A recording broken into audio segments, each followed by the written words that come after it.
ছবিটার মানুষটাকে কি আপনারা চিনতে পারতেছেন? এক সময় ইউটিউব ইন্ডাস্ট্রিতে সে রাজ করত।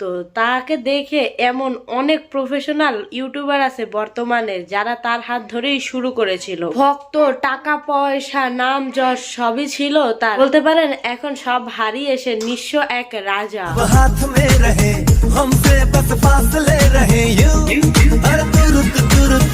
হ্যাঁ, এটা হলো তহিদ আফ্রিদি। প্রথম দেখায় হয়তোবা তার ভক্তরা, যেই ভক্তরা এক সময় তার জন্য করতো প্রচন্ড রকমের পাগলামি, তারাও হয়তোবা তাকে এক দেখায় চিনতে পারবে না। জুলাই আন্দোলনের পরে শেখ হাসিনার পদত্যাগের শেষে তাকে গ্রেফতার করা হয়, কেননা সে ছাত্রদের পাশে থাকলো না। আচ্ছা, আপনারা কি কখনো একবার বিবেচনা করে দেখছেন শেখ হাসিনা যদি আজকে এই সরকার ক্ষমতা থেকে না যাইতো, এই যে যারা যারা জুলাই আন্দোলন করছে, যেই যেই সেলিব্রিটি এই জুলাই আন্দোলনের সাথে যুক্ত ছিল, তাদের কি হতো? সব ধারণা পাল্টে গেছে। সে কিন্তু প্রকাশ্যে জুলাই আন্দোলনের বিপক্ষেও এরকম কিছু বলে নাই। সে শুধু তার সেফটি এবং তার ফ্যামিলির সেফটির কথা চিন্তা করছে। আর এই সেফটির কথা চিন্তা করাই হয়েছে তার অপরাধ। হ্যাঁ, রক্তের গরমে হয়তো বা অনেকের সাথে অনেক অন্যায় করছে, কিন্তু জুলাই আন্দোলনকে কেন্দ্র করে তাকে এভাবে অন্যায়ভাবে গ্রেফতার করা একদমই উচিত হয়নি।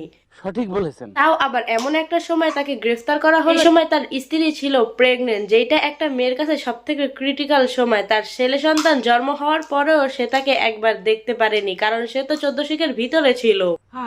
শুধু সে নয়, তার পিতাও ছিল 14 শিখের ভিতরে। একটা ফ্যামিলির যখন বাবা ছেলে দুইজনেই থাকে জেলের ভিতরে, তখন সেই ফ্যামিলিটার কি অবস্থা হইতে পারে, যতই না সারা বড় লোক হোক।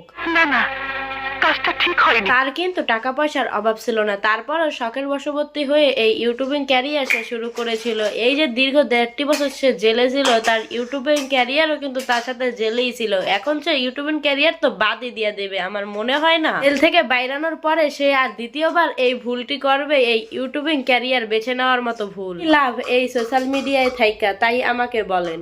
জানি না, এই ফ্যান বেস যাদের মন জুগিয়ে আমরা সবসময় চলি, তারা তো আমাদের কোনো উপকারে লাগে না। এই দেশের জন্য, দেশের জনগণের জন্য, অসহায় মানুষদের জন্য তহিদ আফ্রিদি তো কম কিছু করে নাই। এরপরও বিপদের সময় তার পাশে কি কোনো সাধারণ জনগণ ছিল? আমরা সবাই চাই বিখ্যাত হতে, ফেমাস হতে, সেলিব্রিটি হতে, কিন্তু প্রকৃত অর্থে এগুলো কোনো কিছুই আমাদের কাজে লাগবে না। নিঃসন্দেহে তুই ঠিক কথা বলেছিস। তাই অল্প খেয়ে অল্প পরে বেঁচে থাকাটাই আসলে আসল জীবন। সঠিক বলেছেন, আপনার বুদ্ধি ভালো। এই যে তহিদ আফ্রিদি সোনার চামচ মুখে নিয়ে জন্ম নিয়েছে, তার শুরু থেকেই জীবনে টাকা পয়সা, নাম যশ, খ্যাতি সবই ছিল, কিন্তু ভাগ্যটা পরিশেষে আর নিজের সাথে ছিল না। তাই সোনার চামচ মুখে নিয়ে বেড়ে ওঠা এই ছেলেটিরও এই করুণ পরিস্থিতি সহ্য করা লাগছে।